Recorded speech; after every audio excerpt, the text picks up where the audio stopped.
So just so you're aware, this is being recorded, and we will have the recording of this out. Usually, on a typical crypto market mentor day, I like to get it out as soon as possible.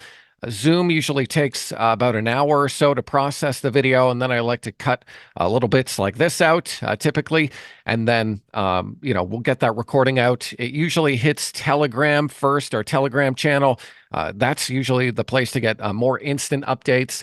And then, we'll send out an email with this recording and whatnot. But if you are new to Crypto Market Mentor or just kind of checking us out for the first time, definitely want to say welcome to you. You will get this recording emailed out. I think they're going to send you a few emails just to make sure you get it in case you want to watch it a few times. So get ready for that in your email box. Thank you to BEK. Wishing me a happy birthday. Yeah, yesterday was my birthday. Thank you so much. I've had just a ton of love from the community at Stock Market Mentor and Crypto Market Mentor last couple of days, and just really appreciate all of you. We got a great community here, so grateful that if you are just checking us out for the first time, that you get to see kind of what we do. So we'll get into that. Of course, we are expecting Dan Fitzpatrick to join us here as well, and I see Dan rolling in now. I'm going to start to share my screen, and then you can kind of see what I'm looking at here. So I'll share my screen, and then you should be able to see Crypto Market Mentor live webinars starting shortly. And as I mentioned, we will get the recording of this out to you as quickly as possible, just in case you have to leave. We know you have a life, but I'll be honest, today is, in my opinion, a great day to learn more about this asset class if you are new to Bitcoin, new to crypto. What I'm going to do here today is kind of show you where we started with Crypto Market Mentor, where we are now with the market, and then where I believe we have the potential to go in the future. I'd like to direct your attention to the Q&A box as well. After I'm done with most of the presentation, we're going to go through a bunch of slides. I like to cover the macroeconomic picture. I like to look at what the Bitcoin ETFs are doing, whether we're getting money flowing into the sector, whether that money's coming out of the sector, and then some catalysts that I think could be interesting going forward. And then after that, I like to cover our open ideas. Now, our open ideas are ideas that I personally suggest to people in terms of entries and downside alerts levels. And then after that, we like to look at some charts. And so we'll cover some of our open ideas, some ideas that have caught my eye in the last couple of days. And then after that, we'll open it up to questions. And again, if you want to post your question and you got a jet, I totally get that. So, feel free to put your question in and then watch that recording later. And then ideally we can get to it, as we get to it, and then you can kind of watch it after. So again, just want to let you know that we are flexible here and we want to make sure that you get the best information possible. But obviously, if you have a life, if you have a job, you got kids, I definitely get it. So I do see Dan coming in. Hey, good morning, Dan. Hope you're having a great day, sir. Thank you for the birthday wish again in the forum. Yeah, honestly, I wasn't going to say anything. I don't. Yeah, I'm someone who's like, I don't need. I love. I mean, I'm feeling the love today. Let me tell you. You should be. You should be feeling the love, man. But I it's love not. you, man.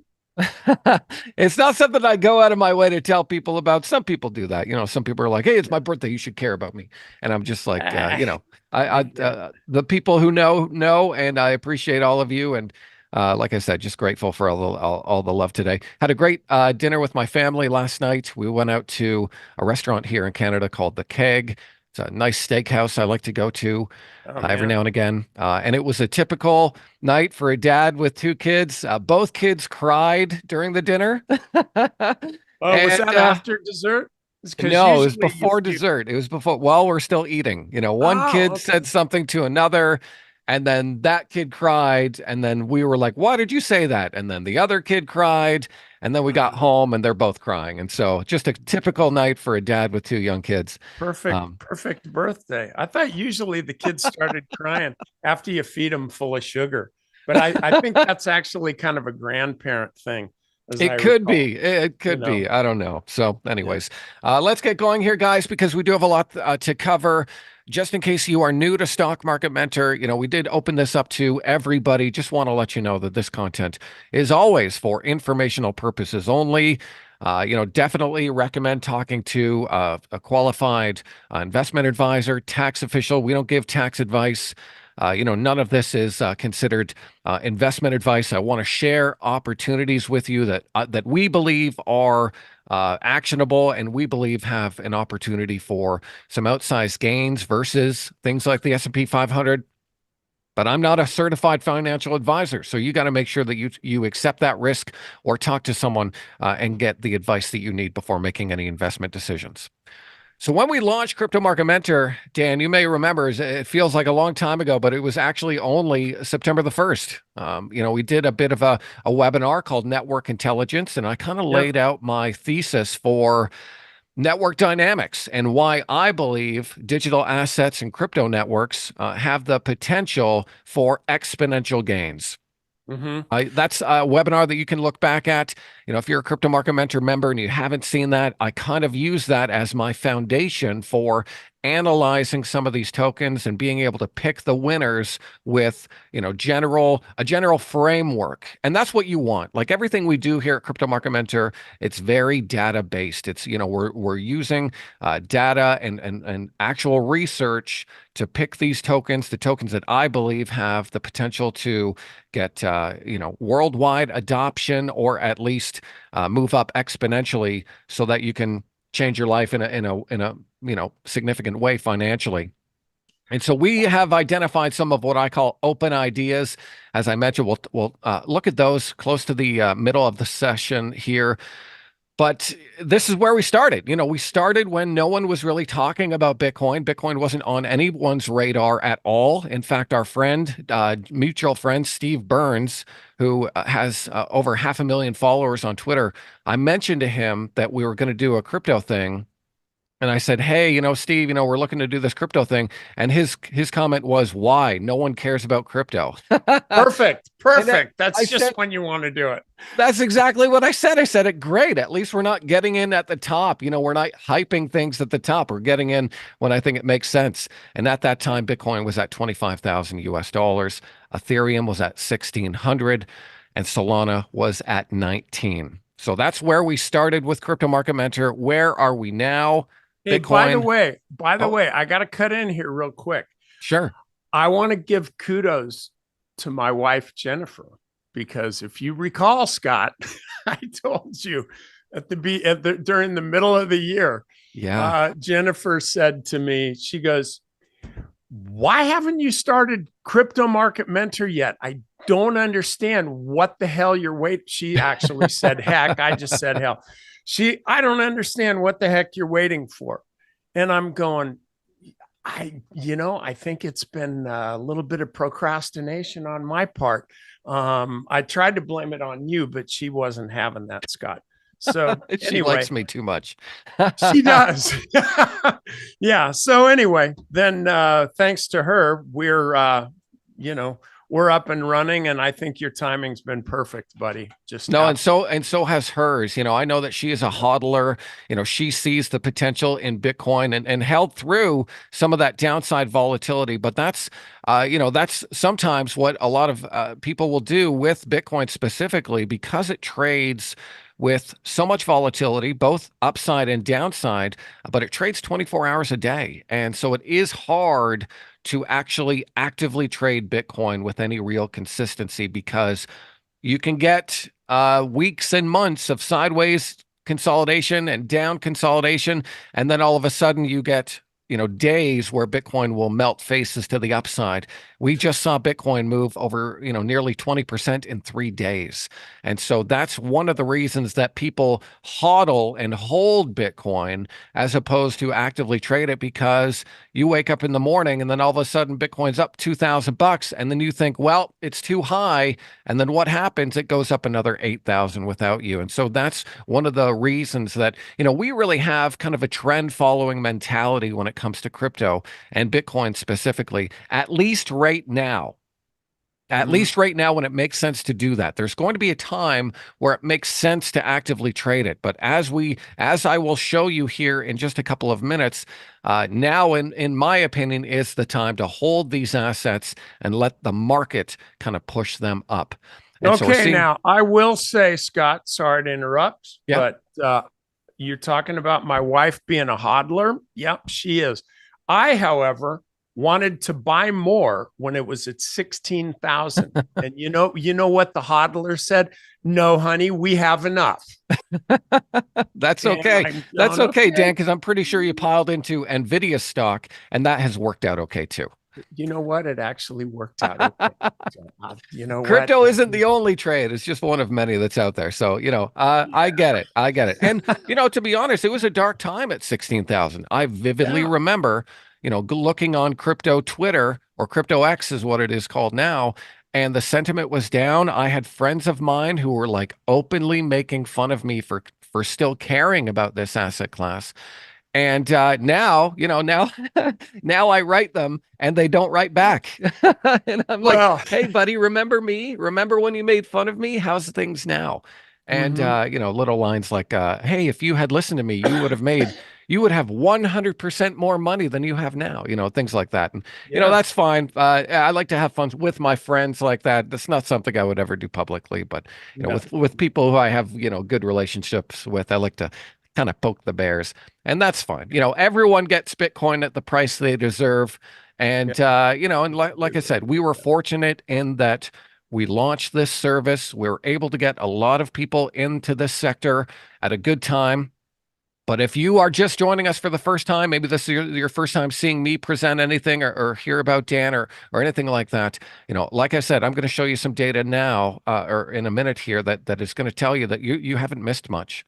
You've missed one move, but just because you missed one doesn't mean you're going to miss them all. And so we look for adding opportunities. We look for buying opportunities within this trend, because it's my thought that this trade is probably going to last another year. So get into that, and I'll show you why here in a minute. But Ethereum is holding up near 3,300. Solana 113 last time I looked. And the great part is that retail interest is still relatively low. And I'll show you a metric that backs that up. So, that said, we're at 60,000 now. You're going to start hearing about it. I believe retail is really going to start getting interested in this trade now, because that downside risk has kind of gone out the window as it recovered. Now, again, there's a lot of people who sat through a lot of pain to experience that. But now, if you're new to crypto market mentor, you're in a position where you don't worry about the pain that was. You're now focusing on the opportunity that is. And so, like I said, we'll look into that and in just a moment. But what I like to do with these webinars, and these webinars, what I'm showing you now is something that I do every week for Crypto Market Mentor members. And what I like to do is focus on the crypto market, what's happening there, but I also like to look at macroeconomics, surface level macro, just to understand what may or may not impact the market. And so we have jobless claims coming out tomorrow. We have the PCE index coming out tomorrow, core PCE. So all of these, have to do with inflation and what the Federal Reserve may or may not do when it comes to interest rates. We also have a bunch of Fed heads jaw wagging tomorrow. That could move the market in any way. The algos a lot of times like to pick up on some of these headlines and then kind of price in forward what that may or may not mean for stocks, and then of course for crypto as well. On Friday, we have ISM manufacturing, of course, another great inflationary index to show what the manufacturing sector is looking at. And so these are things that I'm aware of, that you should be aware of, that could move the market tomorrow and Friday. So again, with Crypto Market Mentor members and Stock Market Mentor members, we like to just be aware of this kind of stuff, just so that oh, why is the market doing what it's doing? Well, here's one of the reasons, and here's the data point, that we can show you of the why. Because it's not, I think it's good to know that the market's moving, but I also like to know the why behind it.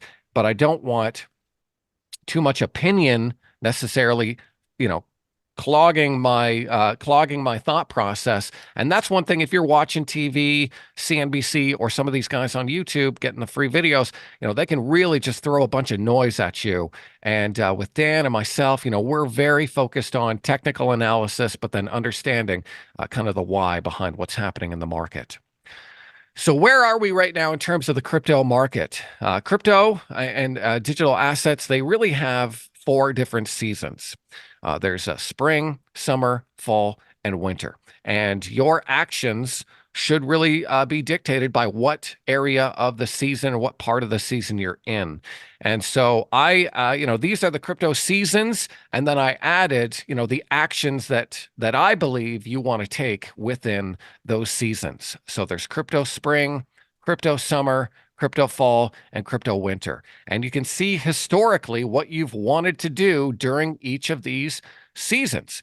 Bitcoin has a 4-year halving cycle, and you can map that out to every 4 years. And again, we'll look at the halving here in a minute, but that matched with the business cycle, matched with liquidity, creates kind of this crypto season. So we just came out of crypto spring in the last couple of months. Crypto spring was underway. What do you want to do in crypto spring? You want to buy assets, you want to hold assets. We're now just coming into crypto summer. What do you want to do during crypto summer? You want to buy assets, you want to hold assets. When we get into crypto fall, that's when you want to sell into some of that strength.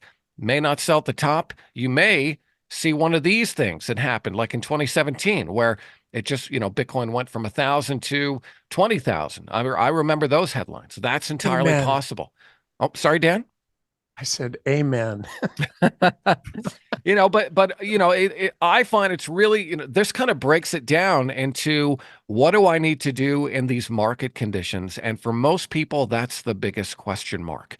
And that's what Dan and myself like to mentor people through. We like to help you through these market cycles. And ideally, we like to keep you in these assets during the time when it's right to be exposed to risk, and then keep you out of the market when it's right to be out of the market. And so my thought and my strategy for this cycle in crypto, I'll share it with you right now. And I'm really looking to unload core assets, core holdings in 2025. Why is that? Because by 2025, we should be in crypto fall. Now, I may not hit the top, probably won't sell at the top. Anyone who claims that they sell at the top every time, chances are they're big fat liars. But that's my thought: is we want to get into crypto fall, and then that's when we want to unload these assets, because historically that has been the time to sell. Now, again, if we start to go vertical, maybe you want to hang on to those assets a little longer. You don't want to sell on January 1, 2025. But if we get into something like this, like we had in 2021, where we saw a top and then essentially a double top and a breakdown, well, that's a pretty clear transition from crypto fall to crypto winter. And so, you can wait for that transition out. There's no telling when that might happen, because we have so many different catalysts right now with a lot of the Bitcoin ETFs.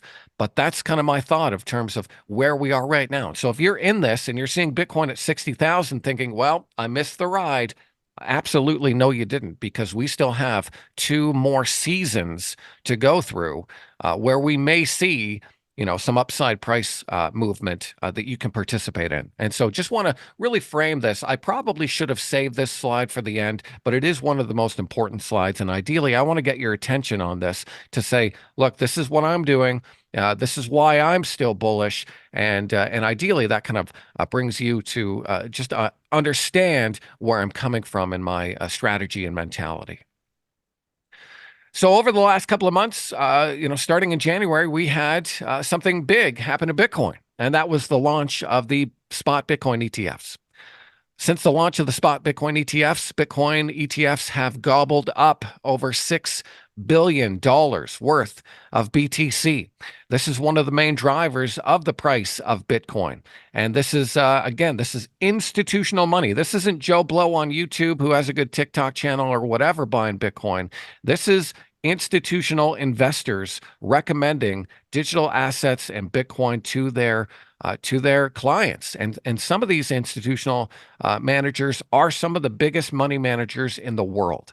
I'm talking places like BlackRock, ARK Invest, Fidelity, Franklin Templeton. People with trillions of dollars of money under management is now involved in Bitcoin for the first time ever. And what we're seeing is an allocation. And the thought is, if people put a certain, let's say 1 to 5% of their portfolio into Bitcoin, well, what if everybody did that? What would that do to price? Because Bitcoin is a scarce asset with only 21 million that will ever exist. So this is one of the reasons that we're seeing such an exponential move in Bitcoin over the last couple of months. Yeah, we did have a bit of a sell the news event, but that ended up being one of the best buying opportunities as we pulled back from 49,000 to about 36,000, something like that. And now, again, we've almost doubled since then. So, again, the institutions aren't coming. The institutions are here. They're starting with Bitcoin. And down the road, the probability is that they're going to now in somewhere like May perhaps approve an Ethereum spot ETF. What is that going to do for the rest of the crypto market? So that's one of the things that keeps me excited and locked into this space, and really trying to keep our members at Crypto Market Mentor exposed and involved so that they can take part in some of these exponential gains. So what does that look like on a graph? It looks like a lot of volume. The last 2 days in a row, IBIT, something that Dan had on his active trade list, traded over $1 billion in volumes just in the last 2 days. This is an updated chart as of yesterday, I believe. And so we have a massive volume on IBIT, another massive volume day. And again, this is stuff we look at Crypto Market Mentor to really get us in and lock us in on which, not just the sector as a whole, because you can just throw darts, but to focus on which ETFs we believe will have the best liquidity and the most amount of money coming into it. And so we've been following IBIT closely, we've been following FBTC closely, and then we've been following some others closely. But the last 2 days, in terms of volume, have been record breaking for this asset class. And again, BlackRock, one of the biggest financial managers of all time, if they see this with just one Bitcoin ETF, don't you think they also want to open the floodgates and look at the rest of the tokenization world and think, what might Ethereum do? What might some other assets do? Obviously that's speculation, but I'm looking at the success of this and saying, what's stopping them from going down that risk curve? So we'll see if that happens, if that plays out. But if it does, it could be great for the entire sector and not just Bitcoin, which, rightfully so, is running a lot of this rally right now. So what does that look like? That looks like money coming into IBIT. Yesterday, we had over $500 million of inflows into IBIT. Does that sound bearish to you? I don't think so. That sounds pretty darn bullish to me because we are only 2 months into these ETFs and we haven't even got to the Bitcoin halving yet, which I will cover in just a couple of minutes here. So again, this is one of the reasons that I'm extremely bullish on this asset class. Someone asked me at Stock Market Mentor the other day, what do you think? Is this the future of finance? Is this the new money? And I just said, look, I don't know if it's the new money, but I think that this is the best trade idea that I can think of right now. And that's one of the reasons that we've been so excited about it since, as we mentioned, since early September when no one gave a crap, because we saw these Bitcoin ETFs coming. We saw the potential, and we saw what happened to gold after they launched the GLD ETF. What happened? Gold went up like a rocket ship over the next couple of years. I don't know if that's going to happen to Bitcoin. It may not, but I like what we're seeing so far in terms of the amount of money, real money coming into these ETFs for inflows. $500 million in a day just yesterday. That's not Joe Blow. That's institutional money coming into these ETFs. Now, again, one of the things we do at Crypto Market Mentor is we track this stuff. This is a lot of numbers, and I don't want to harp on this slide too much, but I do want to point out that we do look at this at a granular level. We're looking at the dollars every single day that's coming into these ETFs. We're looking at IBIT, FBTC, Bitwise, ARK Invest. We're looking at all the ETFs to say, okay, which ones have the best liquidity? Which ones do we think are the ones that we should focus on the most? And then what are those in terms of dollar value? So you can see, just looking at this one, BlackRock's IBIT, hundreds of millions of dollars coming into their Bitcoin ETFs, even as it was going down. Now that it's been going up, obviously we're seeing more and more. And, that's good. That's what we want to see. But again, we're not just focusing on the positives. We're also looking at the potential negatives, because while it's great that Bitcoin is going up right now, I said something in Crypto Market Mentor yesterday that I think had some people scratching their heads. But my post was, I always want to be aware of the downside, and I want to be pleasantly surprised by the upside. And that's how I believe that we stay grounded in this asset class because, I'll be honest, seeing price action today, I definitely felt the emotions, felt the emotion of the OMG, this trade is really on now. And and I brought myself back down to earth. Luckily, I have a wife who likes to keep me humble. And so I like to look at both sides. So we look at not only the money that's coming into the ETFs, but also look at the money that's coming out of the ETFs. And so this is the Grayscale Bitcoin Trust. It was for the longest time really the only game in town. If you wanted Bitcoin exposure on the stock market, you kind of had to own the Grayscale Bitcoin Trust. Now there's competition. Now we have ETFs that have, less than a tenth in terms of their fees. Sometimes there's no fees. You can look up here and just look at the fee of the Grayscale ETF, 1.5%, and then look at look at Fidelity 0% or BlackRock's 1.2% and think, oh yeah, I mean that can be real money. If you're dealing with real money, 1.5% is a lot compared to 0.1. And so what we saw at the launch of these ETFs was massive outflows out of the Grayscale Bitcoin Trust and into some of these lower fee ETFs. Because again, if you're dealing with hundreds of millions of dollars, 1.5% as a fee, that can be very significant. And so we've seen significant outflows out of Grayscale's Bitcoin Trust, but over half of that had been recycled into some of these new ETFs. And so that kept us engaged in these ETFs at Crypto Market Mentor, even when we saw the launch and we saw them basically go straight down for 2 to 3 weeks. I was looking at this, we were looking at this as a team and saying, okay, yes, it's not an ideal situation to see 500 million come out of Grayscale and only 200 million go into the BlackRock Bitcoin Trust.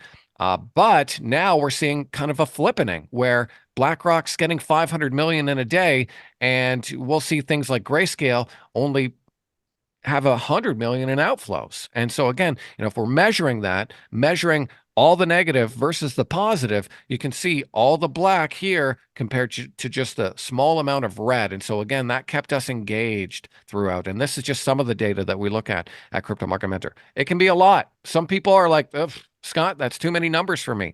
And that's totally fine. That's my job to interpret that for you and kind of give you my opinion on what I think this means for crypto. So again, this is just a visual representation of the money coming out of Grayscale's Bitcoin Trust. And again, this is as of 2 days ago, $7 billion out of GBTC so far. It hasn't really affected the chart. The chart's still holding up fine. But again, it's about that fee. If you're looking to hold this for a long duration period of time, that fee can actually eat away some of your profits. And so we saw a significant outflows to start, and now it's about a trickle compared to the money coming in. And the best part about this is that we're getting some of the biggest asset managers in the world actually start to advertise Bitcoin for us. So we don't need to be out there on Twitter or X or YouTube or wherever trying to pump the Bitcoin train. We actually have BlackRock doing it for us. And so this is just one of the many ads that BlackRock is putting out there right now to just say, hey, you're okay. BlackRock's here. And again, that has seemingly worked because they're going to explain Bitcoin differently than some Joe Blow on YouTube who is just there with the Moon Boys posting rocket emojis all the time. And again, that's not what we want to do. And that's not what we do with Crypto Market Mentor. We really try and keep things. Yeah, we have fun. We have fun. We have something called vibe checks where we play fun videos and stuff when prices are going up, but we keep it realistic and really keep things rooted in research and technical analysis. But again, it's great to see one of the biggest asset managers ever advertise Bitcoin because we're exposed and we're involved in this asset class. We're also seeing Fidelity start to advertise Bitcoin. Of course, they have a reason for doing that in terms of their Fidelity Bitcoin ETF. But what are they saying? They are saying you should have between 1 to 3% exposure in Bitcoin. If it's not 60-40 anymore, it's 40-59-1. So that, again, is a big shift in institutional narratives where no, 60-40, you're fine. And then they say, oh, if you want to go a little further, how about 2%? Oh, you want to go a little further than that? How about 3%? you know, 3% of your equity in crypto, 97% in stocks. That again, think about if everybody did that. And again, I don't want to hype price, but if everyone did that, you're going to see just a wave of money coming into this asset class, and so that gets me excited. Now, what about BlackRock? We talked about how much money is coming into BlackRock. Why is so much coming into BlackRock? That's the question. It's not just this ad, although it's a nice ad.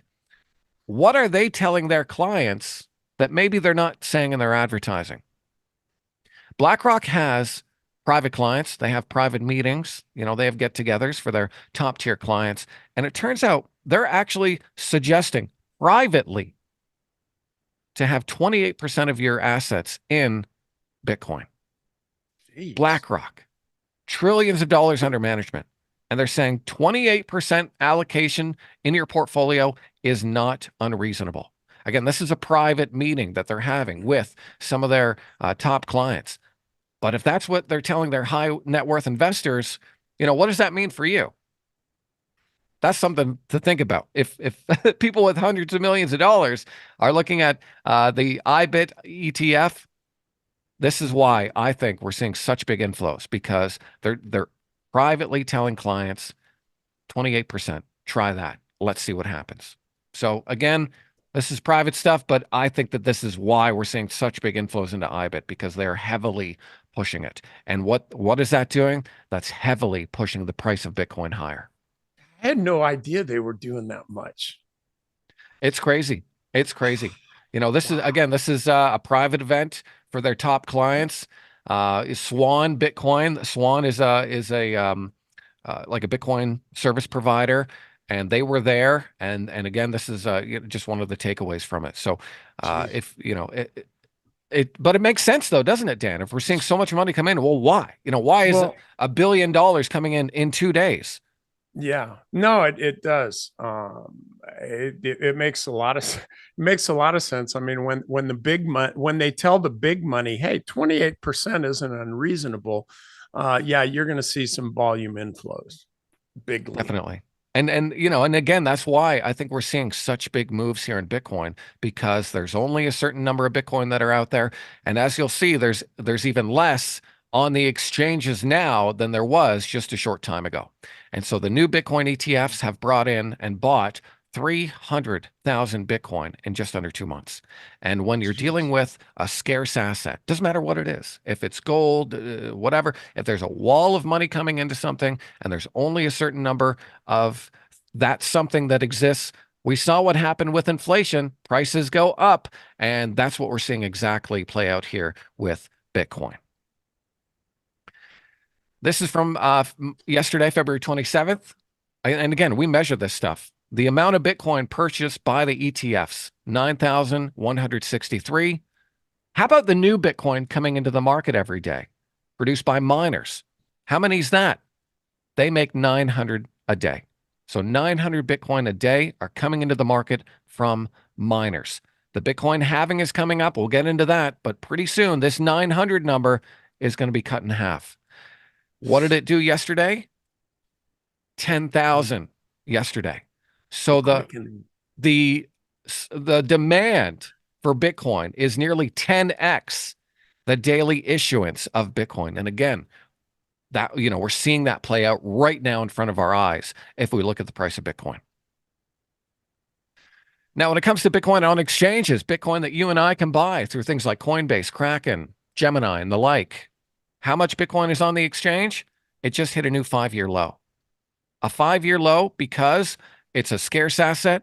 There's a lot of demand, and people are actively taking their Bitcoin off of the exchange, and rightfully so, putting it into a cold storage wallet like a Ledger or a Trezor or the Coinbase online wallet or whatever. And that's what you want to do. If you are looking to trade, you can trade the ETFs, but if you are looking to hold the actual Bitcoin, I liken it to holding an actual gold bar. There's a difference between buying the GLD Spider and buying a piece of gold, like a gold bar from the Royal Canadian Mint or, a gold dealer or whatever.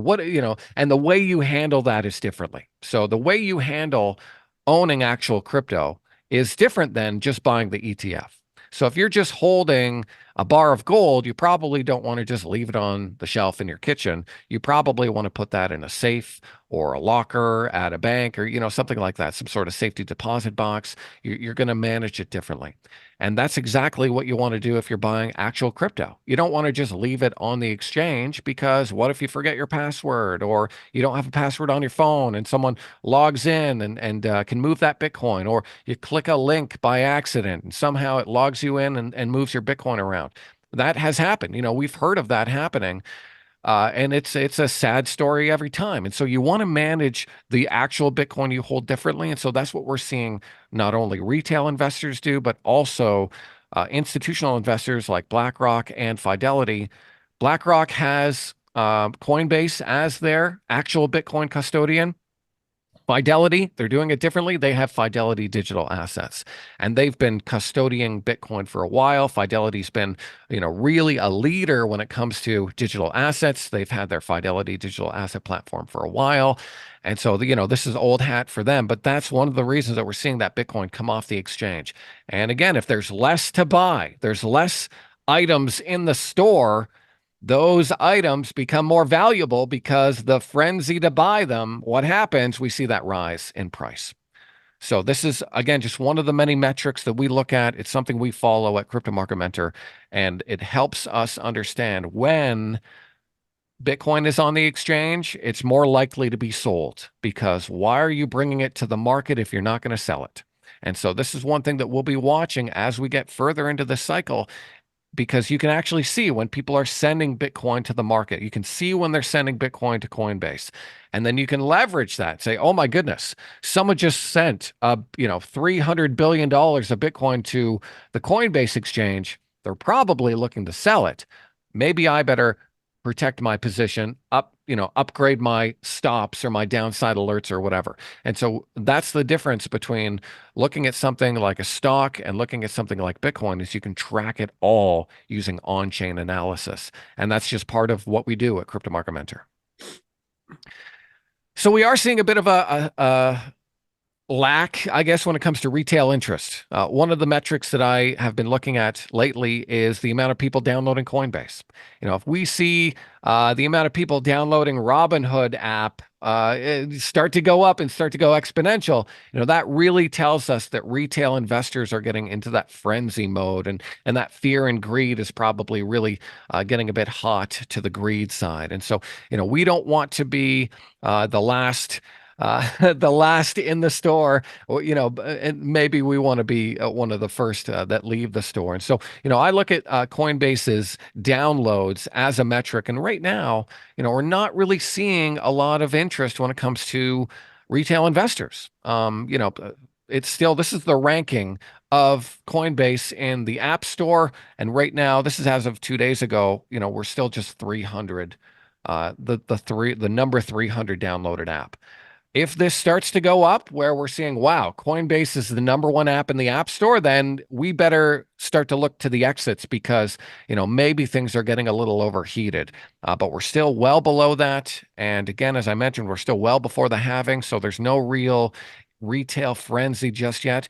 If we get to a point where NFTs, non-fungible tokens, start to go crazy again, you start hearing about NFTs on the news, then you know what? Chances are we're coming to the end of the cycle. It's now the late stage because the most risky assets are starting to go crazy.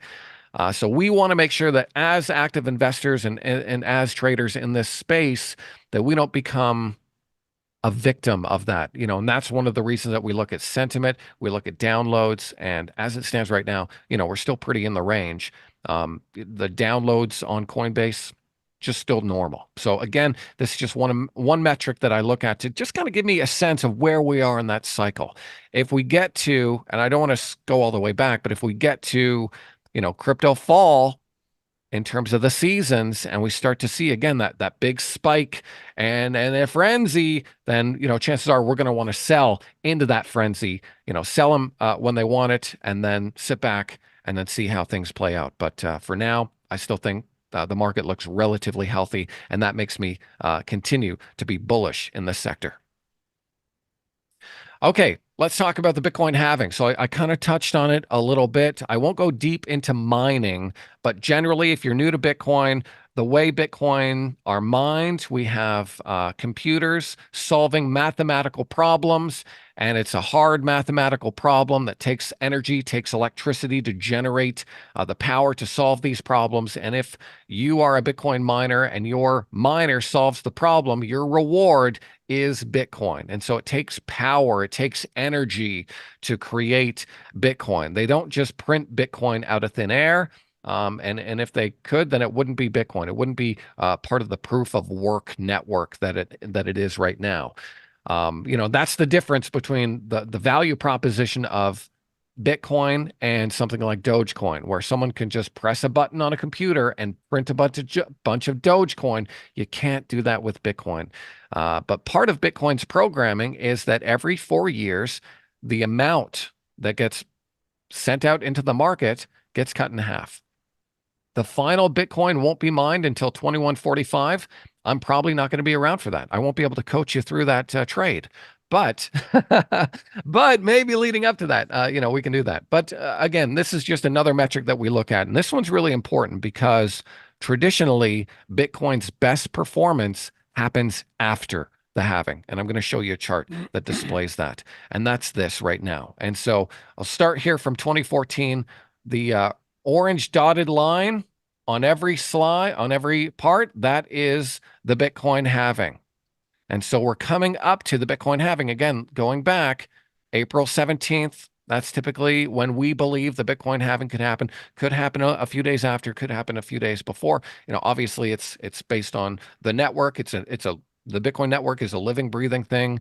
And if something happens, maybe if they do it sooner, if they create more blocks sooner, then maybe it'll happen sooner. But for now, it looks like the 17th. And so we're coming up to that here. And you can see these RSI levels. And typically when we get to the 70 RSI, we start to get into what some people qualify as overbought. But that doesn't mean that you can't stay overbought for a long time. And so 1 year after we get that signal of the RSI above 70, traditionally has been the peak. So you can just look back here and there and here, and there's the peak. And again, look at the days, 335, 395, 360, 396. And so this is about 300 plus days after. That, in my opinion, is really when you want to start looking at unloading core assets and really tightening up those stops, because I mean it could go higher, it could go much higher. But again, I want to keep things relative to what has happened in the past and then what that could mean for our actions in the future. And so here we are right now. We just got that signal. The halving is coming up, and then 300 plus days after, that could be when we see a significant downside move or some significant consolidation. That's could be when winter starts. We're not near that yet, and that's why we're doing this webinar now. That's why we're opening up it to the public, because I really want you to be involved, whether you're with us or not. I just want to let you know of this opportunity and say, this is what I'm looking at. This is the potential I see over the next year or so. And so, just again, want to make as many people money and get as many people educated about this space as possible. So hopefully it's helpful. But this is one of the signals that we're looking at. So we're before the halving, and with the RSI just crossed 70. And so if that continues, if it does what it did the last 4 cycles, then we should see an exponential move in price action for the next year. Will it go straight up? Probably not. But again, you don't have to get it perfectly. You just got to get that direction right. So hopefully that's what we're looking at going forward. To look at this on a percentage basis to see what has happened in the past, we can look at this chart. Crypto Market Mentor members have seen this before. I showed this one last week. As again, this is the kind of analysis that we like to do to know that we're on the right side of the trade. So the last halving rallies, post-halving, 2013, 2012, etc., Bitcoin saw 93 times X, 93 times up. That's pretty darn good. 2016, 17, 30X. 2020, 2021 went up 7X. What are we expecting this time? Because price is so high, it takes more money to move things up. And so I'm not looking for a 10X over the next cycle, but I think 4X is pretty reasonable. Now, this is as of assuming Bitcoin was 35,000. Where are we right now? Okay, we're at 61,000. So let's say that's not four. Let's say it's three. Let's downsize it to the point where Scott's an idiot. Three. 3x seems pretty reasonable to me. I don't know about you, Dan, but that's what I like to do. I like I, to, discount myself for my own idiocy because, we don't know. We're just speculating. But that's kind yeah. of my thought here. I think Well, and 3x that's from just now is pretty trading. reasonable.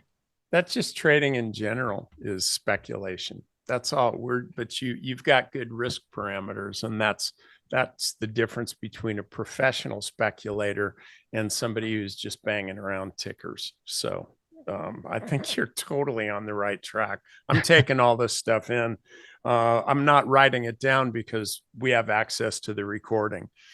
But you're awesome, dude. I'm gonna get off microphone and just listen.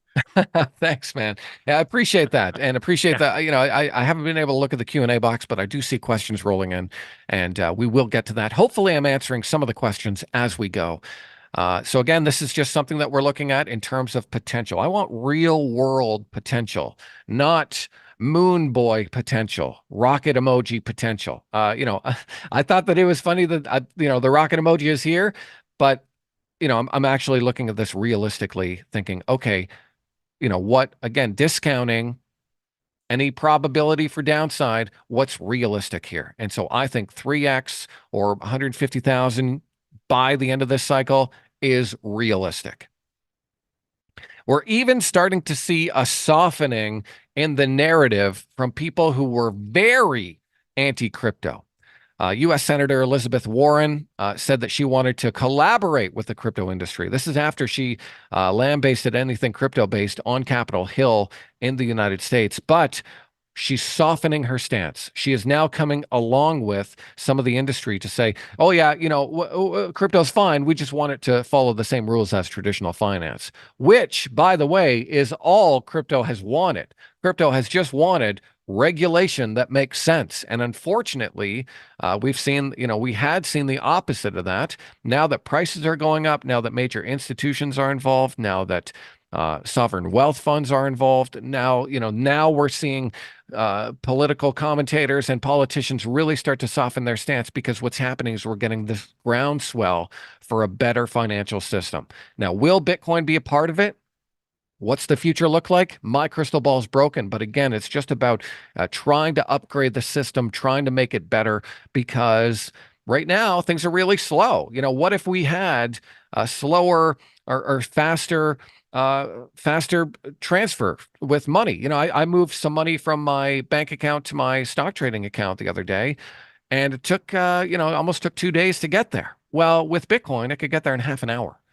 With Solana, it could get there in a minute. You know what I mean? So, the system does need upgrading. And if you can do it with shorter finality times, then money can move at the speed of the internet. It's one of the few things that hasn't really been upgraded since the internet came along.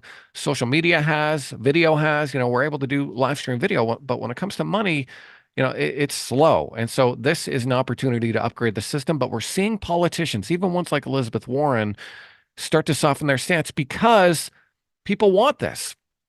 And other politicians are going against anti-crypto politicians like Elizabeth Warren, like John Deaton, who is a crypto lawyer, to say, you know what? I actually believe in crypto. I'm going to start campaigning. I want your seat, Elizabeth Warren.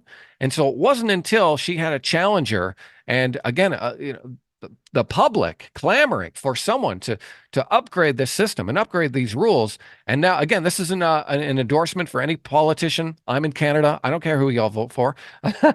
Doesn't matter to me. But again, we're seeing people like Elizabeth Warren, who is a hardline anti-crypto person, now start to soften her stance because she's seeing, oh, wait, people want this system upgraded. People want innovation when it comes to their money. People want more control over their assets. And John Deaton is just one of many pro crypto people who are now stepping up to say, look, if you don't want it, guess what? We do.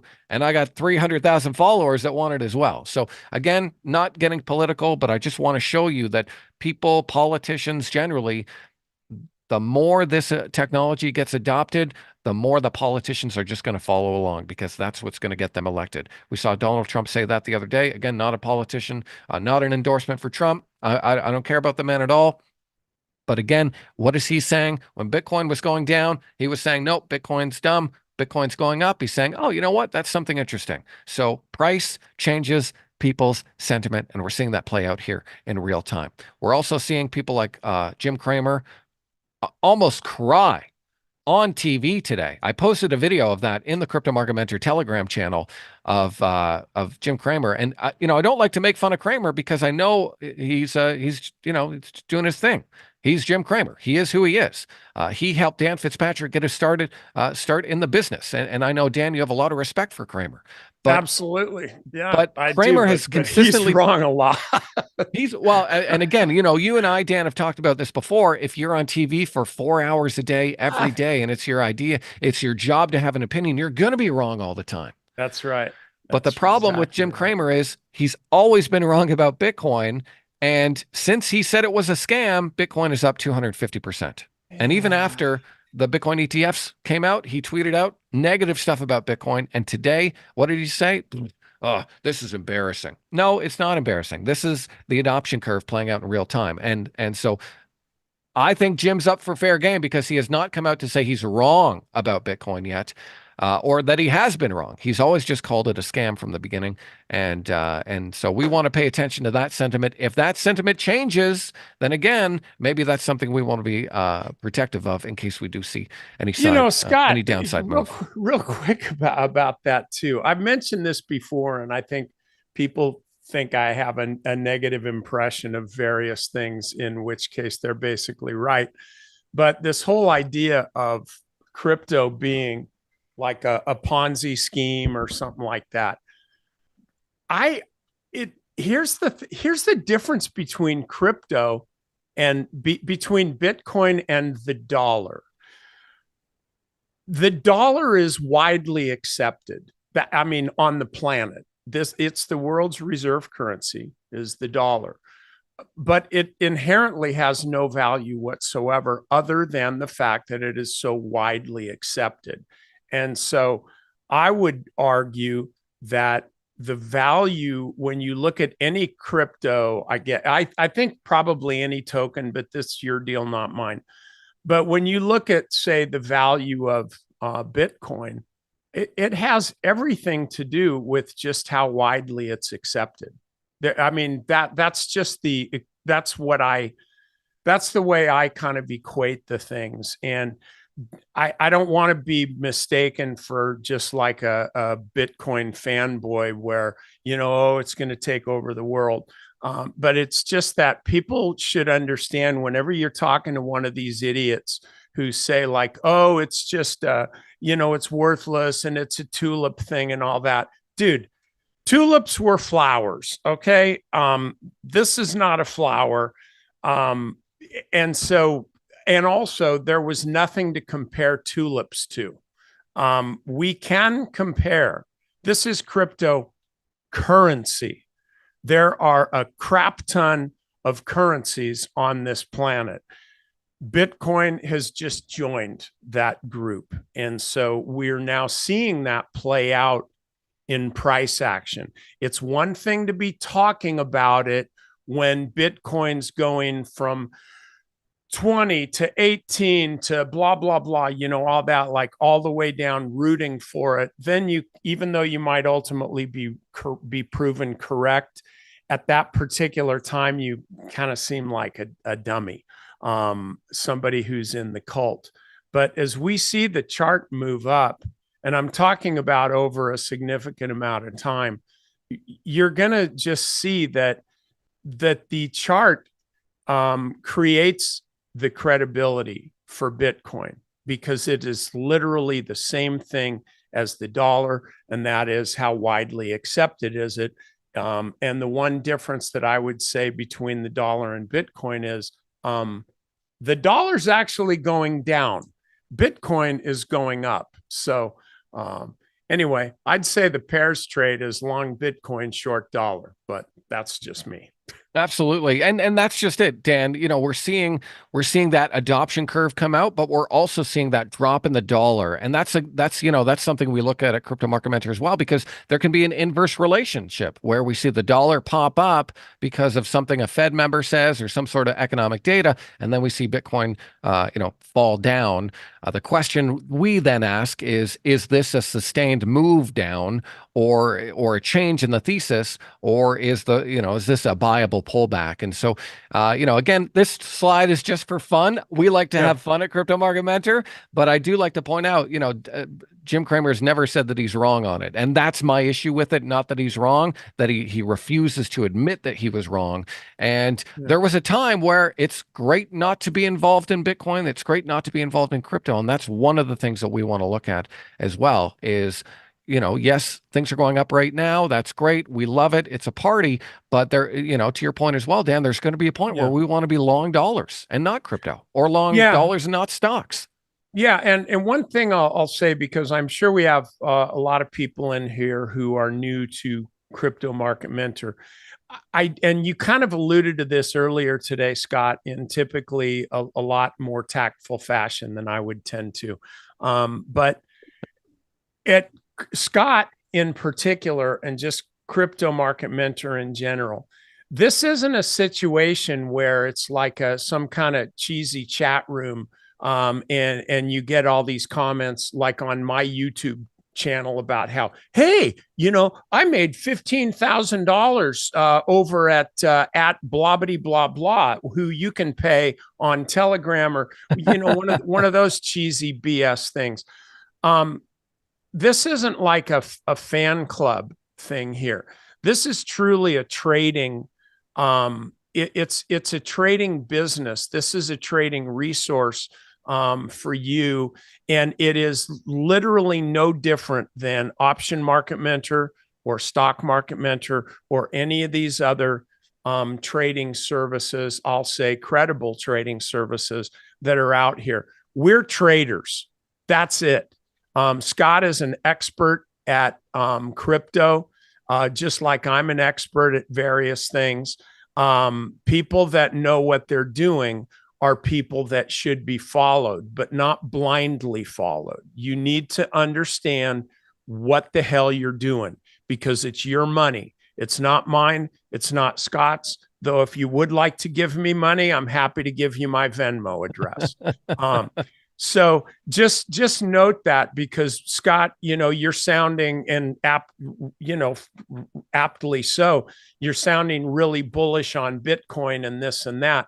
But it's important for people to truly understand the fact that this is a flipping business. This isn't just a fun chat space. This is a business. And so you treat it like a business in the same way Scott's treating it like a business, and the same way I'm treating it like a business. I just want to go 10x on all my stuff. That's what I want to do. By the way, MicroStrategies just hit a new high for today. Yeah, and Bitcoin just hit 62,000. So no, you're absolutely right, Dan. A Crypto Market Mentor, I think of it as anyone who is there is a student of the market, not a follower. I don't want followers. I don't want people saying, I'm not a portfolio manager. I'm not going to manage every single one of your trades, every single one of your ideas. I'm going to give you my opinion. A lot of times there's not much to do. You just want to sit through, sideways volatility or sideways consolidation, excuse me. That's what you want to do. But then we want to look for those signals of, okay, maybe it's time to get off the ride. We had someone mention that they sold a significant amount of their portfolio yesterday because they were up nicely. That's fine. I didn't say, why did you do that? There's still more to go. I said, great work, great risk management. You got paid, something along those lines. And so that's what it's all about, baby. I'm excited about this because I see the opportunity to make money, and if it becomes the future of finance, great. But I have no opinion on whether or not it's the future of finance. I'm just looking for a trend that I think we can make life-changing money on. And so far it's been right. But like I said, there's going to be a time where we want to step aside, and take a break and just kind of let things settle. But for now, it's up and to the right. And, I'm pretty happy about the price performance. Hey, by the way, if the chart looked good, I would totally have traded tulips. Yeah, yeah, Absolutely exactly. would have traded tulips. If there was a chart there, I would totally have traded them and gotten off just before the blow off top. A lot of money was made out of the dot-com bust. People forget Yeah. that. But then there was also out of that bust a lot of great companies that came out of it. Amazon gave you, a life-changing opportunity to get involved and stuff like that. And so, yeah, we did have that big rise and then we had that big fall. But what came out of that was we got rid of Sam Bankman-Fried. A lot of the bad actors went to jail or are going to jail or are paying billions of dollars in fines. And then you find the strong assets that come out of that, just like you find the strong assets that came out of the big pandemic March 2020 flush. And then that gave you massive opportunity for a couple of years. And so that's kind of, what I like to look for and what we did look for in terms of, determining what our open ideas are. And again, if you want to check out the network intelligence webinar, you can see my exact framework on how I analyze some of these tokens, how we pick some of these tokens. But this is where we started. I mean, this isn't where we started, but this is, what I like to do. I like to give people the idea of what the crypto is. I like to tell them what price I think it makes sense and then give them the setup because everything is a setup. It's all, there's a reason for it being. I'm not just saying, oh, I heard someone talk about this on YouTube. Let's go, Moon Boys, to the moon, everybody, whatever it might be. It's, oh, this is setting up on a technical basis because I'm a technical trader. And then here's the price.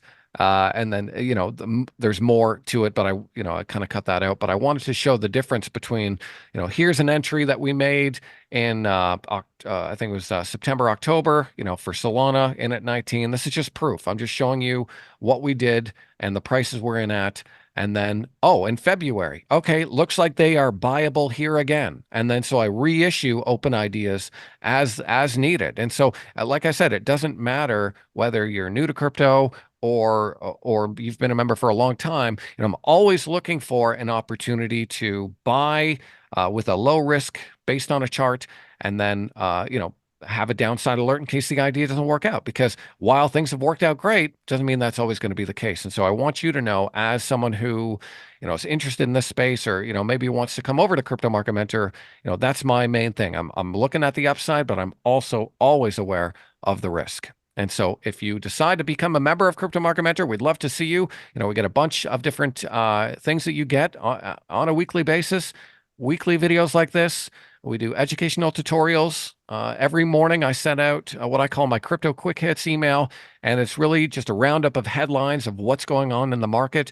And there's a storyline. You can follow the storyline of crypto every morning with a quick 5-minute read of an email, as opposed to trying to, read a bunch of stuff that's on Twitter or follow some rando on YouTube.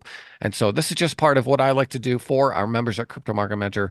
But again, what you're seeing on the screen here is just a small part of it. We do have a complete webinar index, webinar thing, tutorials. I did a pros and cons of staking. I talked about different wallets. I talked about how to use different indicators.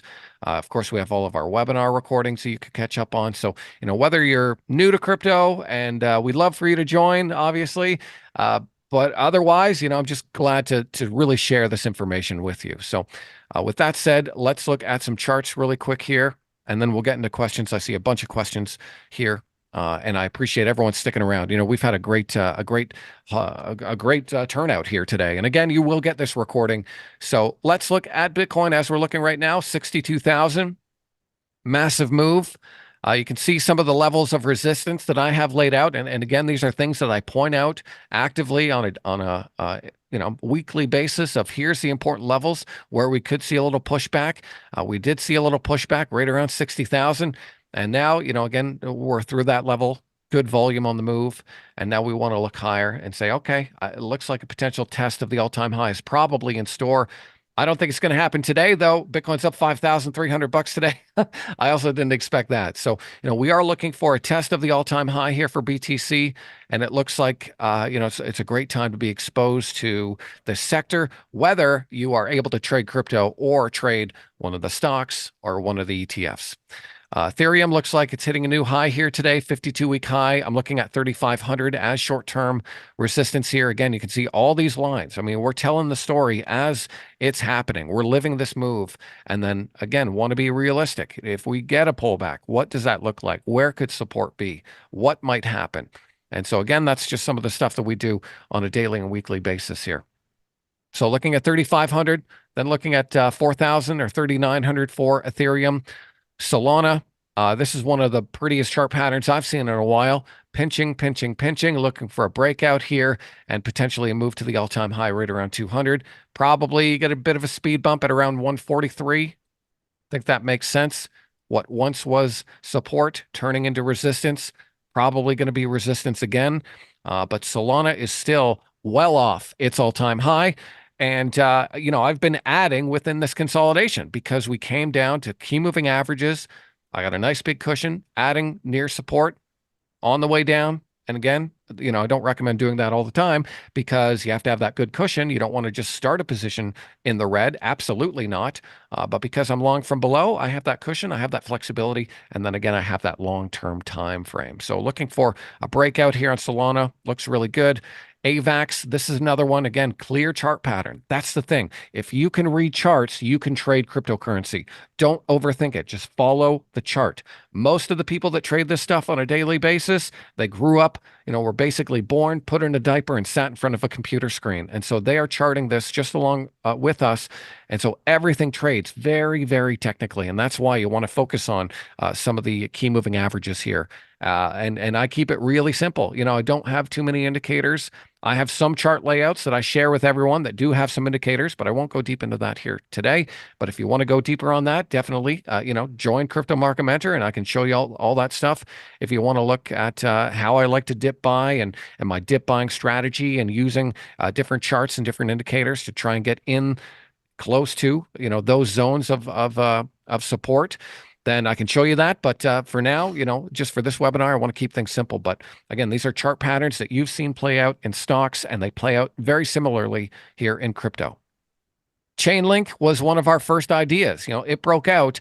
We got long Chainlink at $6 as it broke above that 50-day moving average. That was the initial entry that I made on Chainlink. I ended up selling in and around 15. I moved that money elsewhere. But I think it's still definitely one of the strongest ideas out there. And again, I think it looks like it has an opportunity to even test some of these highs, even if it was just to test this high from over here. And that's the end of the cycle, which again, based on those charts that we saw, probably not going to be the end of the cycle. But let's just say it did that.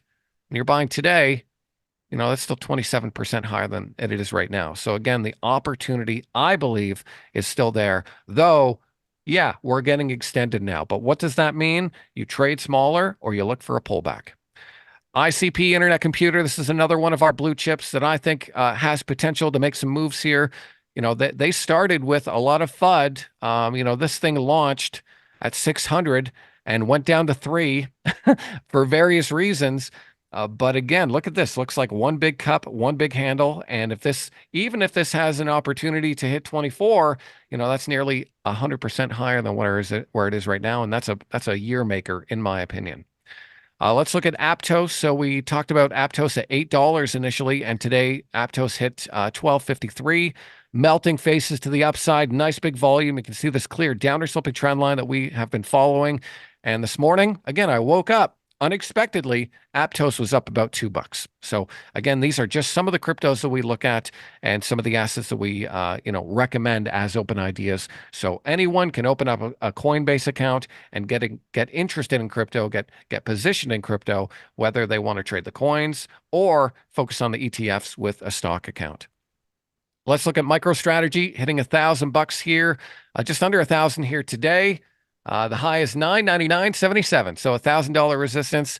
Not bad here. I was long MicroStrategy in here in early October, sold out when it closed below the 21-day. I wasn't involved during this. I missed out on this part, but I bought this here on this day here on Thursday, and glad I did. Glad I stuck with it. And now I'm in at 680, actually, 680 on the dot, which is crazy. And now, that trade in just a couple of days, oops, this is working out good. But I'm not here to brag about my trades. I'm here to brag about technical analysis and how just following the right sector and then knowing which assets to look at, which stocks to look at, you can make quick money in a short amount of time if you're in the right stocks, if you're in the right sector. So hopefully that's working. And someone says my screen is not, someone says no charts are showing. Dan, do you see I see charts? it. Yeah, Okay. no. I see it Yeah. just fine. By the way, MicroStrategy just busted through. Now it's at 102.50. Yeah, so this is going, and again, my thought is you don't want to sell anything before the halving. The halving is coming up. Bitcoin's best performance happens 12 months after the halving. And so you want to, I mean, not saying you don't want to trade it. Maybe you don't want to sit through a 30% pullback. That's absolutely fine, but you don't want to write off the sector just because of a 30% pullback. We want to expect 30% pullbacks within an uptrend, looking for bounces near support, and then making action at those bounces to then take part in the next leg higher. Or watch that consolidation and then look for a breakout based on a chart pattern. So, Dan, we're an hour in here. I know we got a boatload of questions, so I'm going to stop looking at charts right now. Bitcoin looks like it just hit 63,000 and then pulled back a bit. So let's go through some of the questions here. And again, if you have any questions, please feel free to share it. I'm just going to start from the top. Thanks to everyone who's wishing me a happy birthday. That's super nice. Mark has a question about the miners. Seems like the miners are getting punished because of the making of large purchases. I'm thinking that these purchases will have longer term effects. What are your thoughts? My thoughts basically on the miners are their businesses. You look at a business here that makes money based on the price of Bitcoin going up. And so there's a few factors. You have to focus on the efficiency of the miners in terms of their costs for equipment and electricity, and then you have to focus on looking at how much Bitcoin is going up because that's what actually makes the money. So the higher it goes up, the better the miners do. We're seeing a few miners that are turning into outperformers here. We looked initially at Marathon and Riot as two of the top dogs. Riot hasn't really done much of anything here today. It's just kind of holding in tight. Clean Spark, on the other hand, it went from $6 to 23 in just a couple of weeks. And so we're seeing some miners emerge as outperformers. And again, that's the value of following the sector every day and understanding, okay, this is the one to pay attention to now. So it looks like Marathon, probably the one you want to pay attention to, is it's hitting a 52-week high today. Riot, if you're long, I think you want to stay long, but again, understand that it's an underperformer right now. Can it catch up? It might, but for now, it's just kind of in the dumps. So again, I think personally, focus on the leaders. Focus on Riot, focus on Marathon, focus on Clean Spark, look for chart patterns, and then follow them higher. I don't like to get too deep into some of the business analysis because I think that just can cloud your judgment. So I think long term, the miners are probably going to be fine. It just depends on their earnings report and what they put out, because if they are somehow spending more money on equipment or having to upgrade because the difficulty to mine Bitcoin is higher than expected, then that could act negatively because those are costs, just like any other business would have costs. So hopefully, Mark, that answers your question. Can you post the season chart on Telegram? Yep, I can definitely post that on Telegram. And again, we use our Telegram much more actively than Stock Market Mentor does because Stock Market Mentor has the forum. So we have a Crypto Market Mentor Telegram alert channel where we send out alerts of, whether it's an actionable idea or breaking news. And then we have a chat channel. That's where we like to have a little more fun. Sometimes we'll share some memes if the market's slow or if the market's ripping, have a little fun with that. But that's where you can ask questions. Someone was asking a question today about, their son had Bitcoin in one wallet and was questioning whether you should move that around to different wallets and kind of have it all spread out. And so there's some different answers from myself and different members. So, it's really a community of people trying to help each other out. We have people who have been involved in crypto since 2014. And so, you are leveraging the experience of our group and people who are passionate about this asset class and not randos who are just trying to pump their coin We don't do that. We don't do meme coins. We don't do junk coins. Everything has a reason for being. Everything has a use case. And if you want to talk about a coin and it's a meme coin, that's fine. But you're never going to hear me saying, "Oh, time to go long Shiba Inu," because I heard someone's pumping it on Twitter. Like, this is not the group for that. Okay, Christopher, what is the downside in trading and investing in the ETFs in the stock market as opposed to trading and investing on Coinbase? So I kind of touched on that, Chris, just about the difference when it comes to being a custodian of your assets. The difference between having a gold bar and putting it in a safe, and then having a Bitcoin and putting it in a wallet. So you may get outperformance, you may get underperformance. So, they do track them pretty closely. If we're just looking at price action right here, I'll move this over so everyone can see, the Bitcoin itself is up 11.5%. The ETFs, IBIT, 11.8%. So it's tracking it pretty closely. It's just, again, the difference between, do you want to hold your actual Bitcoin or do you want someone else to do that for you? And you will pay a fee for that. But the ease of use to be able to do it in your brokerage account, that's a big benefit. So there are some people that are out there that are kind of poo-pooing on the ETF saying, "Oh, we're giving up our Bitcoin to Wall Street." And I'm like, yes, fine. Have someone else do it because we need to make it easy. Because if it isn't easy, we're not going to see that network adoption. It is hard. There is work involved with being a custodian of your own assets. You have to have a seed phrase. You got to put that phrase somewhere. You got to have a password on your phone. You got to remember your password. There is work involved. Again, the difference is just what you want to do. Do you want to hold a gold bar or do you want someone else to hold it for you? So that's kind of my thought there. Hopefully that's helpful. Okay, let's see. Sorry, Dan, I've kind of lost where we were Oh, here on the yeah. I was on the just kind of list. That's letting okay. you roll with it. Uh, yeah, Ray, I can help you out. that's I've okay. been kind of typing a few here and there. I've Oh, okay, just leaving perfect. them just leaving them open so everybody can see. I don't need any. We don't need any private stuff. Okay. There's no reason for that. Someone Um, says, "I'm learning options with your guidance and yeah, support and your wonderful team. Dan, yeah, once I feel prepared, I plan to join Stock Market Mentor. Thank you." Oh, that's nice. Thank you yeah. very much. Ramona, thanks. Yeah, just be mindful on OMM. Andy and Sam, that's White Path and Trader Geek. They're really, really good. So pay attention to them. If you're sitting there, I'm not talking about you specifically, but anybody sitting there going, "Oh, well, I want Dan's option trades." No, you don't. No, you don't. You want Sam's and Andy's. Those guys are both assassins. They know things really, really well. They're much better option traders than I am. Even though, from what I understand, both of them have learned options from me. Uh, by the way, it goes to the merits of continuing education because both of those guys kept studying and they've taken it to new levels. And you can do the same thing here with crypto with Scott. I mean, Scott, I don't know where you find the time to learn all this stuff, but I'm just glad I you have no do. life, and Dan, I'll be honest, there's going to be a time, probably sometime next year, I'm going to take some meaningful time off because No, I've you're been really studying not. this stuff for for a long Mm-hmm. time. Mm-hmm. And someone wrote me last night. It was my birthday night last night, and I'm writing back to a stock market mentor member about a video and stuff like that. And there's going to be a time where I'm not going to reply within 5 minutes. There may be a day where I'm on a beach somewhere. So Yeah. enjoy it now because things are exciting and things are moving. Bitcoin just hit 64,000. Thanks to Alan for pointing that out.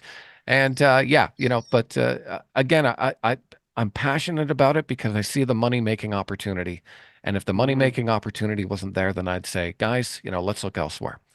So that's really what it comes down to. So sorry, I just got moved again. Mike is pointing out Marathon has earnings after the close. Any feel on the stock direction? Good idea to sell puts at 28 or 29. Mike, honestly, options and strike prices when it comes to earnings, not my specialty. Yeah. I've kind of expressed what my specialty is throughout this presentation, but guessing what direction the stock's going to make after earnings, I'm so sorry, my friend. I can't help Yeah. you there. Dan, do you have any Yeah. thoughts on? Post it in the forum, stuff like that. Like definitely post it in the forum. Okay. and you'll get some help that way, guys. So anything having to do with stocks or options, go in the forum, and I'll make sure you get your answers there. I'll personally make sure you do that. Sounds good. Michael has a question. Seems obvious, but if you hold the ETFs, do you enjoy the same euphoria as hodlers? That's a great question, Mike. I'm going to say, yeah, you probably do Depends on because how many you own. yeah, yeah, exactly. Exactly. I don't, like I said, it's you are still buying Bitcoin. Someone else is just buying it for you and holding it for you. And so there's nothing wrong with using the ETFs as a way to get exposure to this asset class. I'll say it right now, they're extended. From a chart perspective, they are extended. I would expect a pullback here. Someone asked me about buying it yesterday, and I said, you can buy it. You probably want to be small. It's a high risk entry right here. And that's the thing. I'll always point that out if I think it's a high risk entry. Doesn't mean I'm going to be right. Doesn't mean that the price won't go up, but I'm always going to make you aware of that risk so that you know exactly the risk you're taking because it's your money. And I care about you making money in this asset class. So, Mike, hopefully that's helpful there. Is it prudent to move from 1.5 commission to zero team? How long will the zero rate be there? And what stock ETF commission rate? So like I said, if 1.5% is meaningful to you and you see that fee come off and it's bothering to you, then I would recommend moving to a lower fee ETF. Depends on how much money you have in there. If you have 100 shares of GBTC, 1.5% probably not going to move the needle. But if you have $100 million worth, probably going to be a little more important. Mark says Denver Airport Terminal has several GBTC electric billboards. Again, they are promoting this asset class for us. We don't even have to do it, and so that's good. Appreciate that, Mark. I think someone sent us a picture of that in Crypto Market Mentor. Okay, Jeff. People with hundreds of millions are better to position to absorb losses than the average Joe. Yeah, that's me. That's Okay. me. Yeah. Okay. Hundreds of millions. Mm-hmm. Okay. I'm not sure what that was in reference to, Jeff, but yeah, I get it. Yeah, I But think that's he's talking about that thing with the private meeting that oh, BlackRock definitely. had with Yeah. the 28%. Yeah, I get that for sure. BEK, Schwab residents in EU countries are not eligible to purchase US registered ETFs, so we can't buy Bitcoin ETFs. What are the alternatives? There's lots of different vehicles to get exposure to this asset class. Canada has our Bitcoin ETFs, so you may be able to buy a Canadian Bitcoin ETF, something like BTCC, the Purpose one. You can price it in Canadian dollars or in US dollars.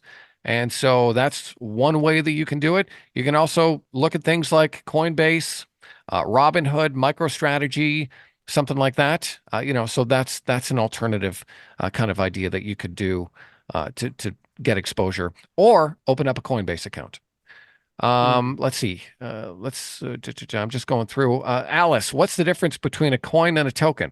There's no real difference. It's just like you know, uh, a Vernacular. kitty cat and a cat. It's still a cat. So it's just a different verbiage for it.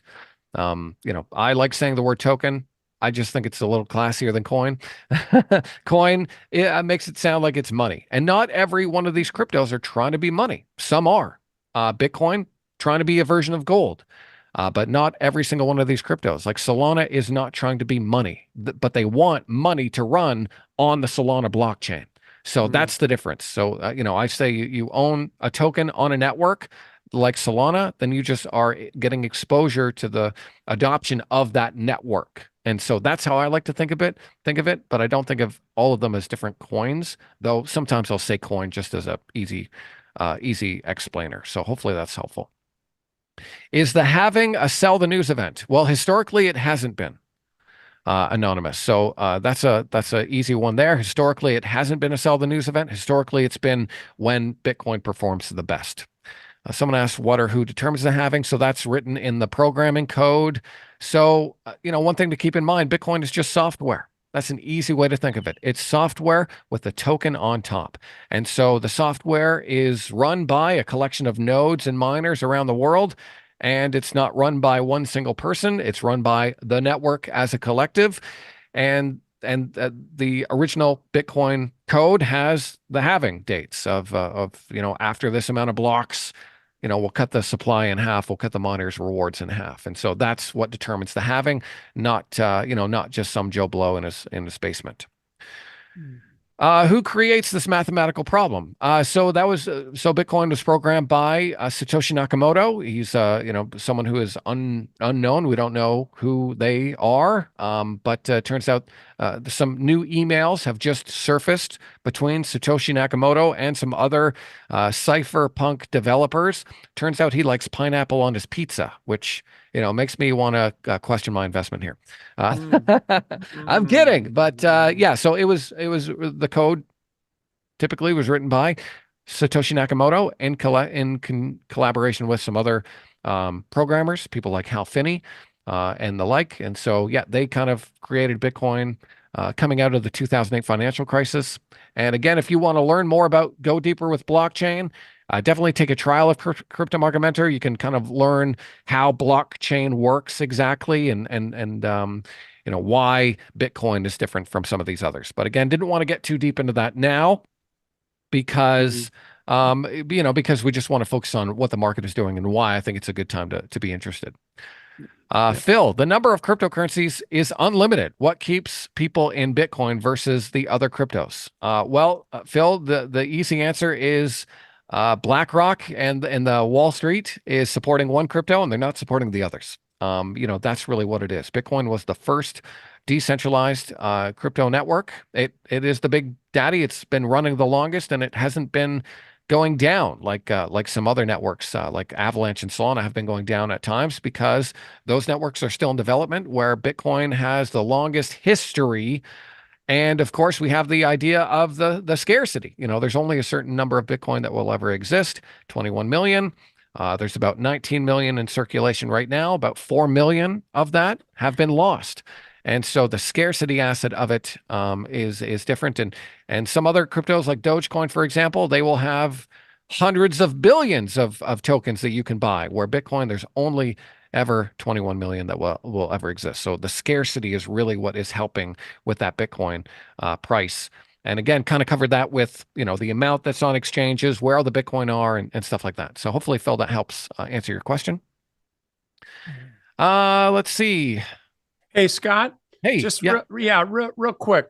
I saw one person. I couldn't find I couldn't find their note again, but they're asking like, why did Dan suggest taking taking profits on IBIT, as I call it, this morning? And Okay. I got to mention something to you guys.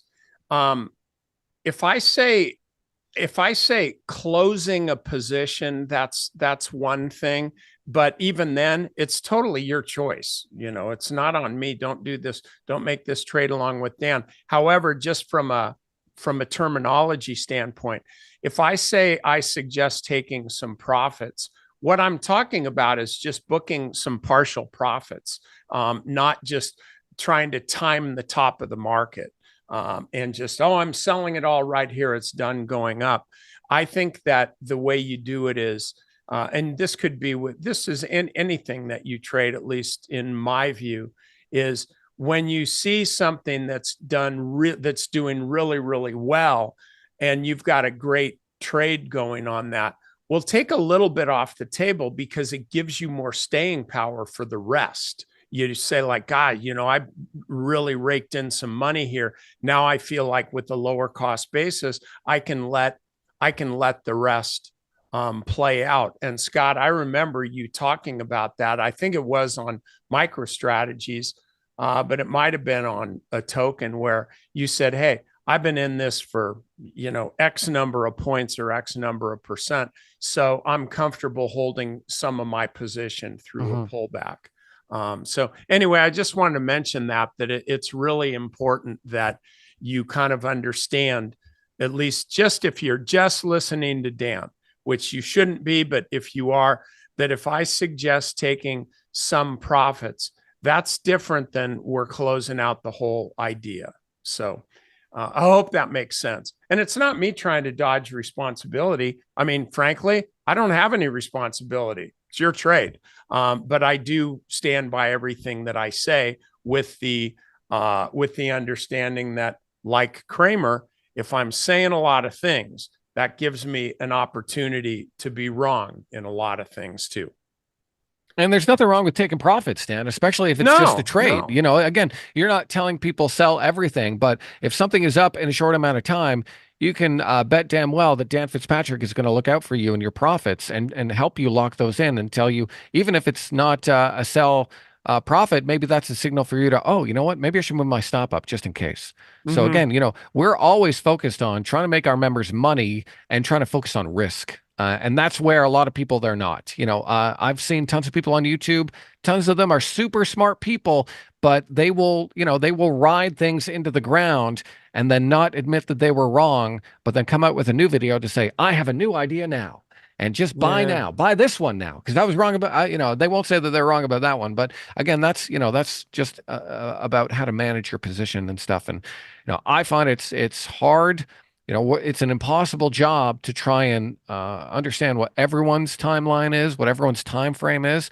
And so, you know, I think your note about locking in profits or even just being aware that, hey, you know what, guys, we put this on the list. We've made a good amount of money in a short amount of time.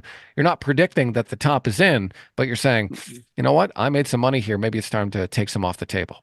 Yeah, you gotta remember that like in real estate, they say the money is actually made when you buy, not when you sell. In other words, you buy it right as opposed to right at the top of the market. And at least in California here, you'll do pretty well on your home. But trading is the same way. You quote make money. This is just philosophically, I guess, where you buy it. However, you don't actually get to take the money until you book the profits, until you say, okay, I'm done. Thank you very much. So just always remember that, guys, that you to try to just hold out to get every last penny of it, I think is a very, very dangerous thing because if assuming you're right on the trade and then pretty soon you start being really right on the trade and really, really right on the trade, be aware that you're not the only one that's in that position. You're not special. And so at some point, as the stock gets higher and higher and higher, or crypto, whatever you're looking at, it gets closer and closer and closer to the top. And this is why I say that the most money is made in a parabolic move. The most money is made right before the blow off, and the most money is lost right after the blow off. And what you want to do is when you see something really starting to perform well, don't be thinking so much about piling in. Be thinking about maybe I'm right about this trade. So maybe I should take a little pat on the back in the form of dollar bills. So at least that's Definitely. what I think. Yeah. Yeah, definitely. No, I think that that's really good. We got a few more questions here, and then we'll shut things down. And again, if you have any other questions, definitely recommend checking out Crypto Market Mentor, taking a trial. We got a great community. I can help you, or one of our OGs can help you as well. Someone asked, what crypto charting platform do I use? This is TradingView, tradingview.com. I have the app on my computer, and so it probably looks different than the website, but it's great for crypto.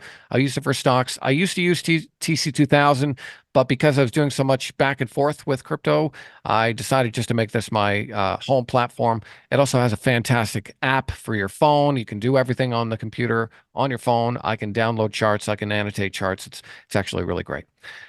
Tom, what is your view on ETH seasonality? I hear the increase in ETH prices due to prospects of the ETH ETF. Any other influences going forward? Outstanding CMM session. Thank you, Tom. Yeah, definitely. We are watching Ethereum and looking for that Ethereum ETF to drive some more of, you know, that potential adoption when it comes to, you know, money coming into Ethereum. You know, for those of you who are new to crypto generally, easy way to think of it is Bitcoin is digital gold and Ethereum is digital oil. So you can do things with oil. You can run machines with oil. You can do compute power with Ethereum. It's very similar in that way. So Ethereum and some of these other networks, you know, they are essentially cloud computing networks that people can interact with. People can build things on top of them. Where Bitcoin is like a digital gold network where you want to store your value there. So that's how I think of it. But ETH seasonality, It's definitely something to watch for. We may get to a point where Ethereum is actually outperforming Bitcoin. And so, Tom, one of the charts that we look at is actually ETH versus BTC. And you can see over the last couple of days, we've had a big pop in Bitcoin and we've had a big drawdown in ETH BTC. And so when this starts to uptrend again, if that happens, then that tells us that we want to be more exposed to Ethereum and altcoins, and ideally less exposed to Bitcoin to get some more of that outperformance. Doesn't mean that you aren't performing, but if you measure the difference between the performance of Ethereum and Bitcoin when this is in an uptrend, ETH blows Bitcoin out of the water. Doesn't mean it doesn't go up, but it just means that this can go up more. And so this is definitely, Tom, one of the aspects that we listen to. That's a great question. Thank you very much. Okay. Let's see. How do I make out of the fear and greed index when it comes to crypto? Again, Brian, that just kind of tells us the sentiment of how people are feeling. So, it can stay in extreme greed for a while. It can, just like the stock market can stay greedy for a while, just like an indicator can stay overbought for a while. So, it's something to be aware of. It helps with market sentiment. But as it stands right now, we haven't seen significant downturn in it, and so it can stay elevated for a while. Okay, I think this is going to be one of the last questions. I think, Dan, do you see any other ones that are really important here? I do see some No, I people dropping really, off, and that's fine. Oh, someone asked, do you only trade coins that are limited in total amount issued? So there is no cap supply for things like Ethereum. That said, they are burning ETH tokens with transaction fees. Again, I won't get too deep into the technicals, but I do like to pay attention to coins that do have a lower amount in terms of their overall supply. If you look at something like Solana, for example, there's about 400 million Solana tokens. If you look at something like Cardano, for example, I think there's 4 or 5 billion of these tokens. So that impacts the price of these tokens, but it also impacts the movement of these tokens. And so I like things with lower supply just because I come from a Bitcoin background, but I'm also open to different technologies where some Bitcoin maximalists aren't. So I like knowing what the supply of the tokens are. And if there is less on the market, then obviously it has a higher chance for upside potential. hey, Scott, Yeah. one Richter asked, how does this service interrelated with other stock market mentor services? I already have two to three subscriptions, cost time, etc., which I totally get. It takes a long time to review the information. And then the other way is, what is the best way to get up to speed on a new service? I've struggled with this. Okay, real quick. As far as the second one, if you're talking of like any new service, I can't really answer that because everything's a little bit different. From with respect to ours, I think what you got to do is listen to listen to as many of our strategy sessions as you can, and I get your time issues as well. When this is why we started doing them on Zoom, is because you can actually play them in double speed. And that really helps you with me because I tend to be real chatty. If you'll notice with Scott, I don't even think he breathes in between sentences. So he spits it out really fast, whereas I do a lot of chewing. But it is important to just go back and watch as many videos as you can. And the reason isn't to go like, oh, I wonder if this guy was right about this or that or the other thing. We're going to be right about some. We're going to be wrong about some. But the key that's really, really important is, how are you doing? And that's not just incumbent on you. That's a team effort, meaning us and you. And what I mean by that is, and you've heard Scott talk about it a lot today, and I talk about it all the time, you want to be focusing on risk. Not gambling. If you want to gamble, go to Las Vegas. Just make sure you've already bought a round trip ticket because you will leave penniless. But we focus on risk. And if you can focus on the risk first, as opposed to how much money you're going to be making, the money will come later. You just have to get to a point where you're able to be a risk manager. And I tell people all the time that probably the best insurance companies would be awesome traders, because if you're in the, and why do you think Warren Buffett owns insurance companies? Because he's an excellent risk manager, and man, that guy just plays the actuarial tables. So you can be doing the same thing, but it requires some effort to get up to speed. And the one thing I will say too, because I do this still on a lot of things, keep an open document when you're watching a strategy session, or when you're reading a book, or when however you're getting your information, whether it's us or elsewhere, write it down. Whether it's a Google Doc or a composition notebook like I have, because one of the most frustrating things for me with respect to learning and trading and all that is the the landslide number of times that I've gone, wait a minute, what? You know what? I just dealt with that the other day. I just learned that thing, but I can't remember where it was because I'm not sure. In other words, if you're not writing things down, you lose them. You will lose them. Especially, it's kind of like the harder I study, the more I forget. And so if you're writing it down, it will totally help you, because what you're going to wind up doing is putting things in order. I mean, hang on just a minute. Like, I'll show you my video real quick. It's just one of the many notebooks I have. I got piles of them here. And that way, and I know where I've written whatever it is down. I'm studying this about options. I'm doing this about stocks. I don't have too much on crypto because I have Scott. You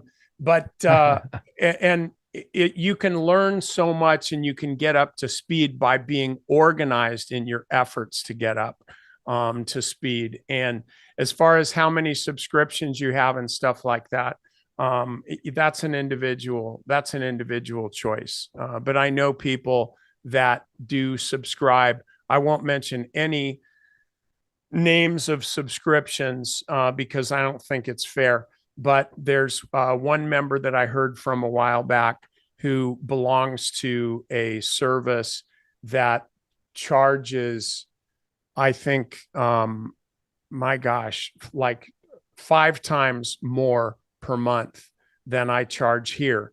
And he said, I subscribe to that for the market videos on the weekend, but I don't take any of his stock picks. And so, and that's, whatever. I don't have anything to say about that one way or another, other than you use a service selectively. Like, what do you get out of it? And so don't feel, whether it's SMM, OMM, CMM, or M&Ms, whatever the case may be, don't feel like you have to eke every last bit of information out of a subscription, because after all, hey, I'm paying for it. No, you get what you need. Don't get everything. You won't get your money's worth. And what I mean by that is, if you're paying us $150 a month, by the way, you're just paying 100 or 97 or whatever for crypto. But that will be going up for new members. That will be going up to 147 fairly soon. Not right away, because I'm busy doing other stuff, but it's going to be going up to 147 for new members. So if you want to lock in, and I'm not really selling this here, it sells itself, but if you want to get a 97 subscription, you definitely want to do it now. But back on point, if you're trying to get every last bit of information out of a particular service, think about what your time is worth. You're not getting any value for that because it's requiring you to spend so much time. And that time is not going to translate to your bottom line. Not if you're spending an inordinate amount of time for the simple reason of trying to get every last bit of information out of something. Um, I did that for a long time, but then I also had no life, so I could afford to do that for a long time. But I'm very selective in what I do because I have a lot of subscriptions as well. I get like not every thought you hear from me is an original thought. The ones that are offensive definitely are, but for the most part, I get a lot of information. I learn from other people, then I synthesize it and kind of make it mine per se, because you don't. It's fine if you learn something, but if you really want to know it, you have to teach it, and that's what Scott does. That's what I do, and so what I'm telling you is whether you have 2 or 3 or 20 or 30, leverage the value of those subscriptions and take only the things that are meaningful to you, not the things that aren't. And then ultimately, this is the choice you're going to make. This is the decision you're going to make on anything that you're buying, whether it's a subscription or clothes or freaking meat at the butcher shop or whatever, if they have such things anymore. And that is the value of what I'm getting worth more than the dollars that I'm having to pay to get that? And a lot of times the answer's no. And it might not even be because it's not good information. It's just that it takes so much time and energy to extract the good stuff that it's kind of not worth your time. So anyway, that's what I think as both a consumer and a purveyor of information that hopefully makes people a lot of money. No, I think that's really good, Dan. And that's one of the reasons that, I try and keep everything really focused with Crypto Market Mentor. I'm not going to give you 10 videos every single day. I'm going to give you a handful of videos a week. There are days where I just will come out and say, guys, I don't want to inundate you with too much information today. Market's not doing anything. I'll keep monitoring over the weekend, and if anything comes up, I'll let you know. So that's one of the ways that we try and filter out the noise here at Crypto Market Mentor. But I just want to say thank you to everyone for coming. This has been an extra long webinar. Dan, thank you for your insights and Yeah. comments, and everyone's birthday wishes. Really appreciate that. So we will get this recording out as soon as possible. And again, just want to thank you for your time. And hopefully you're able to leave here with just a greater understanding of Bitcoin, blockchain technology, and what I believe is a great opportunity in this market. So thanks so much. Scott, you're doing an awesome job. I just can't thank you enough, and I can't throw enough accolades your way. I'm really, really appreciative of having you on our team. Thank you, Dan. No, it's a great. I'm very grateful for the opportunity, for you and your wife to believe in me and really Oh, be with me, from the beginning. This is my 4th year with you as a stock market mentor and now crypto market mentor. And honestly, man, it's been the ride of a lifetime. I've just been so blessed with this opportunity, and I don't take it for granted. And you can ask any one of our current members at Crypto Market Mentor what my investment level is, what my attention to detail is, and how I work to serve people, whether it's during the day or on the weekend, or like last night, it's my birthday evening and I'm replying to emails. So, just well, want no to. wonder your kids are crying, for crying out loud. Yeah, Jeez. exactly. But yeah, anyways, won't hold up anyone else too much longer. Thanks so much, guys. I'll talk to you all soon.